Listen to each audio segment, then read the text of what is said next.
Bonjour les amis, alors je vais vous présenter aujourd'hui deux grosses pièces en argent autrichiennes qui portent la date de 1780, mais je dois vous dire tout de suite que en fait cette date, ce sont des pièces antidatées, il s'agit de refrappes modernes, mais c'est quand même intéressant de voir un petit peu quelle peut être la valeur de ces pièces et pourquoi elles ont été refrappées.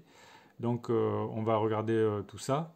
Donc alors les pièces, ce sont de grosses pièces en argent donc qui porte à l'avers le buste de Marie-Thérèse et au revers les armes de l'Empire austro-hongrois avec l'aigle bicéphale. Et ces pièces portent la date de 1780, donc il s'agit de pièces qui valaient un thaler, ou c'est-à-dire l'équivalent de 2 florins. Ces pièces, elles ont été frappées donc, dans l'Empire autrichien, donc à la fin du XVIIIe siècle, les pièces originelles en tout cas.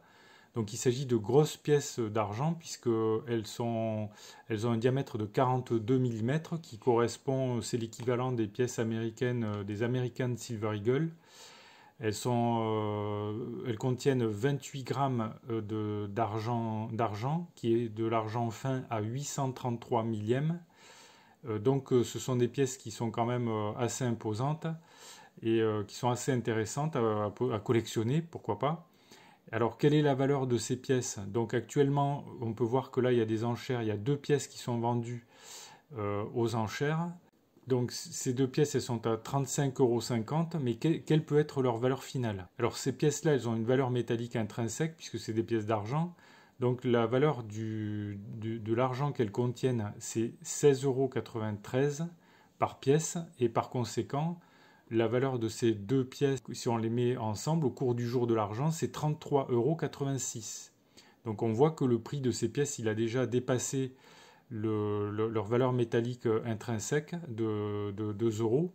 Donc on peut se demander quel pourrait être le prix final de ces pièces et pourquoi ces pièces qui sont en apparence de 1780 en fait ne valent pas beaucoup plus cher que leur valeur métallique.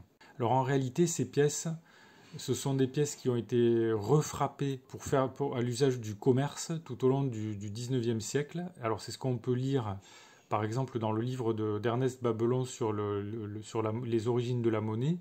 Il explique ici par exemple qu'à la fin du 19e siècle, au moment où il écrit son livre, tout le monde utilisait en Afrique en particulier, dans certains comptoirs africains, ces grosses pièces à l'effigie de Marie-Thérèse qui étaient donc frappés en grande quantité uniquement pour le commerce en fait, pour faire du commerce international.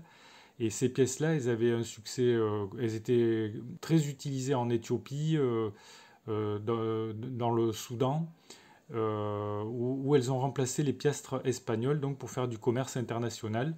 Ce que les gens appréciaient particulièrement dans ces pièces, c'était d'abord leur taille et également leur bonne aloi. C'est-à-dire qu'on savait que c'était des pièces qui étaient d'un poids tout à fait régulier et c'est pour ça qu'elles étaient utilisées pour faire du commerce. Alors ces pièces, donc, ce ne sont pas des pièces qui ont été frappées en 1780, mais il s'agit de refrappes modernes, on appelle ça des refrappes modernes, c'est-à-dire que c'est un type immobilisé.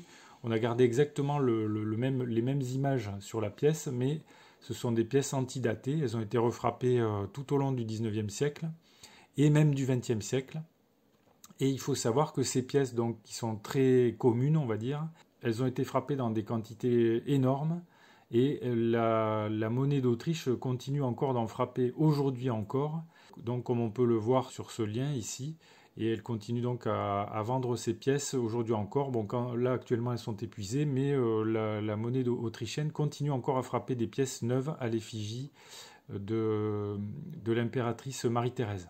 Alors la valeur de ces pièces, donc c'est leur valeur métallique intrinsèque, mais alors est-ce que ces pièces-là peuvent avoir une valeur de collection supplémentaire? Alors si on regarde les prix qui ont été réalisés sur eBay France au cours de l'année dernière, on voit qu'il y a 92 pièces qui ont été vendues, 92 pièces ou lots de pièces, pour un montant total de 2654 €, ce qui n'est pas beaucoup, et un prix de vente moyen de 28,85 qui correspond quand même à bien plus de la valeur métallique intrinsèque de chaque pièce.